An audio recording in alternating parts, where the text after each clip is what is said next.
Hey, everybody, this is Alex Merced, and you are listening to the Alex Merced cast, um, where I talk about just, whatever I'm thinking about. And what I want to do today is kind of reflect on the whole idea of like Pride Month. So, again, June, which is also my birthday month, June 30th is my birthday, um, is Pride Month. Okay, generally a celebration of the LGBT community. And oftentimes, this is always a contentious time, especially like on social media, because you always you know, I'm someone who very much enjoys this time of the year. I have many friends who are in the LGBT community. I have exes who are trans women. I have sisters who are lesbians, trans, still not 100% clear. Uh, but I have, I've had a lot of people in my life who have sort of the LGBT experience in the sense that, uh, and I know that it's difficult. Like, I remember sort of like the fear, like leading up to my sister coming out. Like, she was, even to tell me, who was like, just like, I try to be the most loving person in the world because why not love people? Um, and even then, she was scared to kind of just like, uh, uh, say it. Okay. Um, and and I just seen also like people I know and the way they've been treated and whatnot. So it's not an issue that's like not present, and it's very present to me because there's people in my life who have these experiences and come through these journeys. Um, and being someone who's kind of like sort of within the grander libertarian community, which is very hodgepodge of people from like the right, the left, the center. Because being a libertarian isn't necessarily like it's not necessarily like a personal sort of ideological motion. It's more of a motion of sort of like how do you resolve issues. So like as a libertarian, it's not that you don't have an opinion on certain issues. It's just that all libertarians agree that the solution isn't to force each other to the solution. So like you know, I believe in a world that's kinder, more tolerant, more generous, more forgiving, but I don't think the government should compel you to be kind, forgiving, courteous. But at the end of the day, really, like, why not be? Like, this is always the hard thing I have the hard thing for me when I go into a lot of social media channels and I'll make a post saying Happy Pride because again this is a thing, and again I think a lot of people misunderstand, like a lot of people will just don't want to legitimize like the celebration of like Pride, so they try to find a reason to sort of be anti it. So like nowadays, like the pushback I'll sometimes get among sort of more like conservatives and conservative libertarians is sort of like the whole idea that like, well, right now, like there's this huge love affair between the media and the LGBT, and they're trying to force us to think certain ways, and like, no, is sort of the nature of sort of the culture and media and popular culture sort of like more friendly to the LGBT community? Yes, and it should be friendly to all communities in a sense. Like, bottom line is like the point is, and then like the other thing you'll get is like, well, you always hear like the things like, well, there's not an X Pride Month, and you can fill X with whatever you want, um, but people will just be like, why don't we just look at people as individuals? And that's the point. That's the goal. Okay, the reason why there's like a LGBT month or a Black History Month or whatnot is because for a lot of history, for a lot of times, and still to some extent now, much lesser extent, in some parts of the world, again, not necessarily in all parts of the world. Don't forget, there's still places where, racial segregation is still a thing, and slavery is still a thing, or places in the world where you are executed for being gay. Like that's like these are things that still happen in other parts of the world. People take for granted, like if you live in a country like America or in many parts in Europe, that there has been progress in those places, but it's not sort of a universal, global sort of progress on these things. There's people whose lives are literally just lost because they feel a certain way or they are a certain way, and that's not something to sort of like just brush off. um so and yeah, but point is like for a lot of time these people weren't treated as individuals. Okay, they were oftentimes purely like dismissed for the one aspect of them. And that's generally like where a lot of like, you know, people are always like, why do you think of yourself as this race, or as lesbian or gay? Why is that such a big part of your identity? It's not because they chose for it to be such a big part of the identity. It's because the rest of the world made it their identity by focusing so much on it, by saying, you know what, you don't get to be part of the family because you are, X, Y, or Z. You don't get this job because you come off X, Y, or Z. You don't get, um, you know, you will be killed because you're X, Y, or Z. Okay, when those are the stakes, when something about you is like that, those are the stakes. It becomes a bigger part of you. It becomes a bigger part of how you think of yourself because the rest of the world has weighted it so much in the consequences that they put in your life. Um, I mean, in the sense that like you take a look at countries that are like divided by anything. Like you take a look at countries where there's like religious conflicts. Okay, because which I mean, think of like on Ireland, like Protestants versus Catholics, or you think about Jim Crow, white versus black, whatnot. Being a thing has such consequence. Not because you chose it to be, just because it is. It becomes a part of how you think who you think you are, and how you identify yourself. And these kind of celebrations are celebrations where like the idea is like that we've gotten further from that, in the sense that we can now think of ourselves like as a basketball player or as a ballerina, and you're no longer thinking about this factor of yourself that might get you killed. Okay, like that's the goal. The goal is like that your identity should be made up of the thing. Like again, at the end of the day, your identity is always made up of like the things that carry a lot of weight in your life. Now, absent, your life being threatened because you're a particular race, a particular religion, a particular sexuality, or gender, or whatever, beyond that, oftentimes it's your passions that end up determining your identity. You take a look at populations where like they don't necessarily cross any of those lines. Like no aspect of who they are things that threaten their life.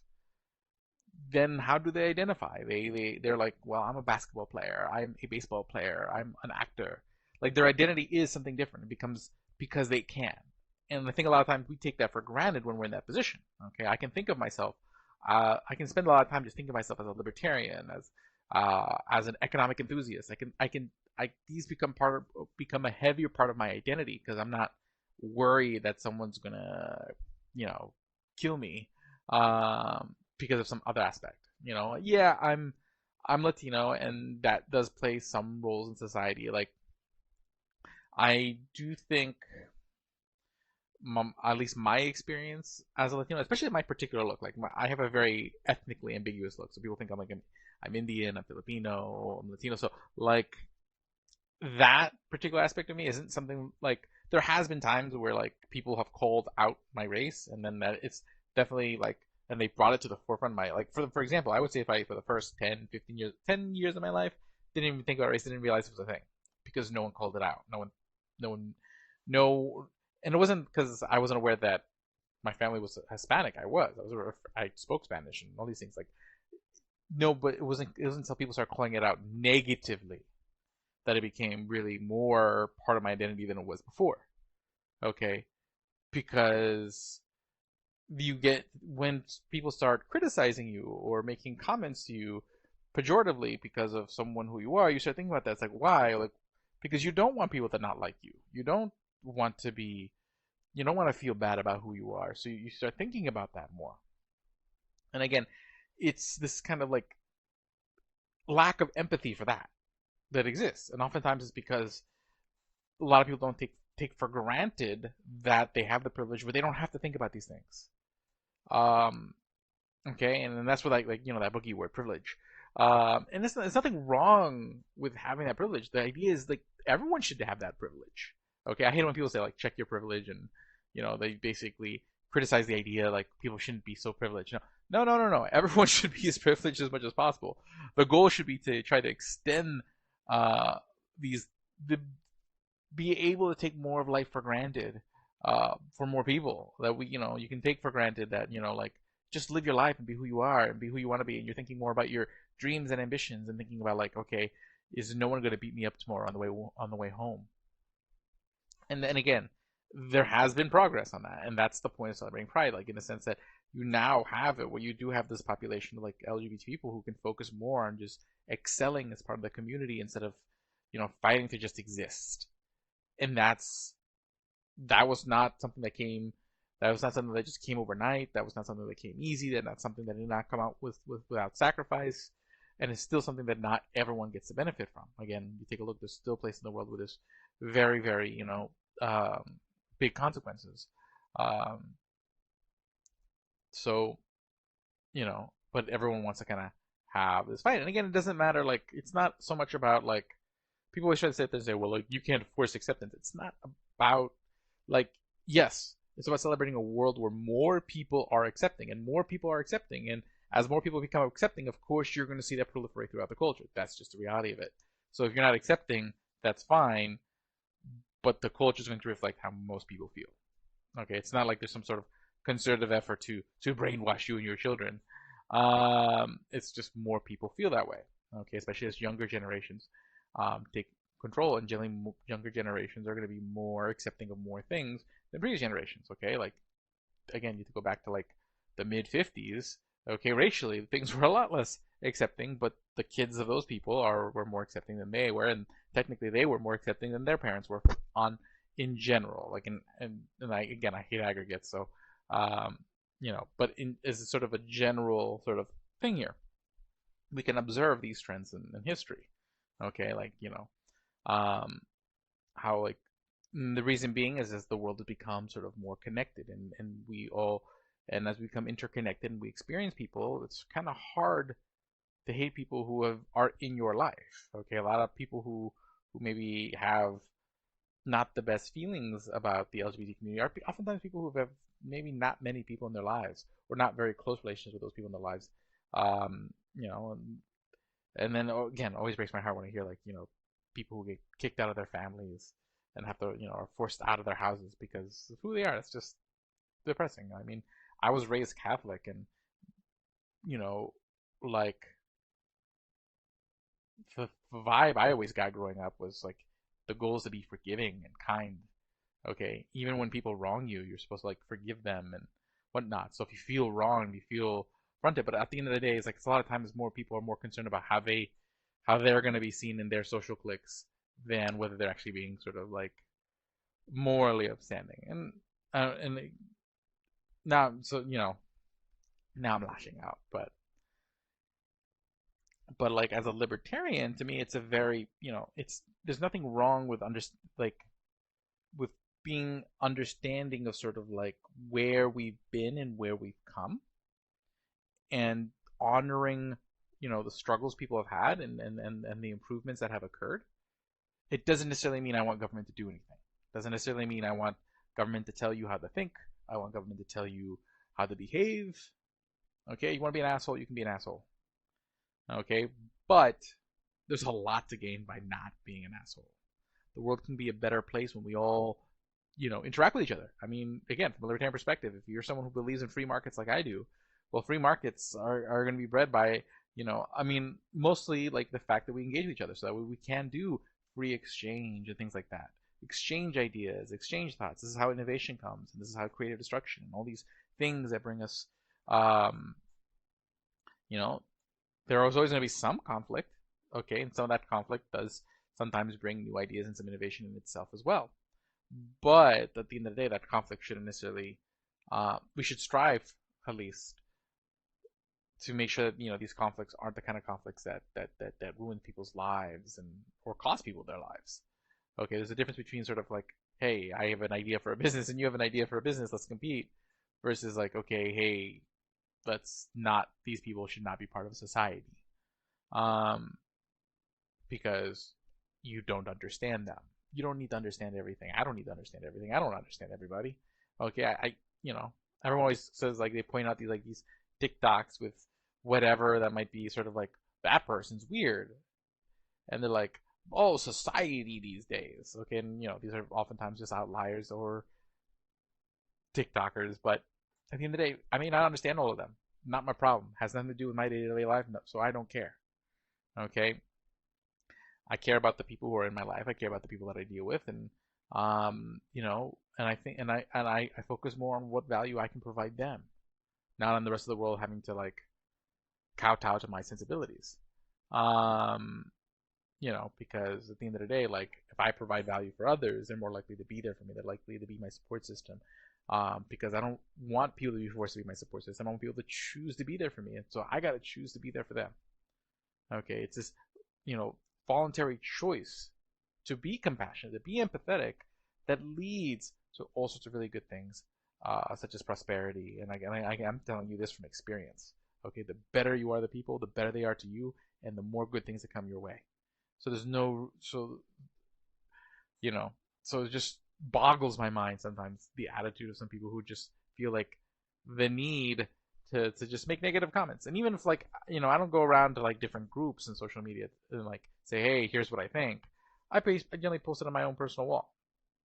Okay, so if you're seeing it, it's because you're connected to me, and if it bothers you, well, again, I'm not going posting it on your wall. I'm not going to comment on your stuff to sit there and have an argument with you. Okay, because I'm not an asshole. Okay, so that's bottom line is like I, particularly like in this month of June, Pride Month, you know, it's just a reminder of sort of like the privileges that I've had to just be able to kind of just go about my day and just focus on sort of my ambitions and my dreams, and how other people are just constantly have to be reminded of things that there aren't in their control, um, and how they're just going to be judged for it. When I see these kind of like social media comments, and I see other people, you know, when they post a photo of them with their spouse or of them on a date, you know, just trying to enjoy the life. And they're like, well, you don't need to rub it in my face. Well, other people post pictures of their weddings, of their dates. They get to celebrate their lives, and you're telling people like they don't because they're different. And these kind of things that bother me. Again, you don't have to connect with people on social media. I'm not saying that anyone has to do anything. The government should be involved in any kind of way. But at the end of the day, if you want a world where, because at the end of the day, it is hate that drives government in the sense that like hate and fear. Because when people are scared, they want something to bring a solution. So fear oftentimes results in in a call for government action. Hate oftentimes when you just dislike other people and you don't care about the consequences of them, it's much easier to call for government action on them. So if you really want a world where basically culturally people are less likely to call for government action, you really do need to promote a world where there's less hate and less fear. People will say, well, like, no, it's the opposite because people will ask for government because they care about X. So no, oftentimes it's because they either dislike a population because they see them as someone who would never help voluntarily. Okay, oftentimes the call for a lot of like government welfare is not necessarily out of an act of compassion, is that an act of a lack of faith and hate towards portions of society. And in this case, oftentimes it's like a classist thing where people are like they hate the rich, they don't have any faith that the rich would ever pick up their share. Which again, that's a whole other debate. If you've seen my episodes on like net worth and stuff like that, to explain like sort of like how wealth actually works, that's far from the truth. In the sense that like you probably, if you're a business owner, an entrepreneur, and you're successful, you're probably contributing a lot. Um, but it's that rational hate that drives a lot of these policies, and a lot of that like faith. So we have to like learn to have faith in each other, learn to love each other, learn to be kind to each other, and you'll see that demand for like forcing each other to do things becomes less. Because why would you force something on someone that you love or something that you care about? Um, and that's always been my mantra when I do anything. And yeah, so hopefully you guys like that. I know some people would be like, "Oh, Alex said something nice during Pride Month, so he's all woke." Um, and that's just like or he's a beta. Like these are like meaningless like terms and meaningless like pejoratives that accomplish nothing and make no case for anything. And it's just really stupid. So like I generally like as soon as I hear that, I know, got it. This is not going to necessarily be a rational conversation. But yeah, just wanted to kind of vent on that. So I'll see y'all later. Have a great one. Ciao.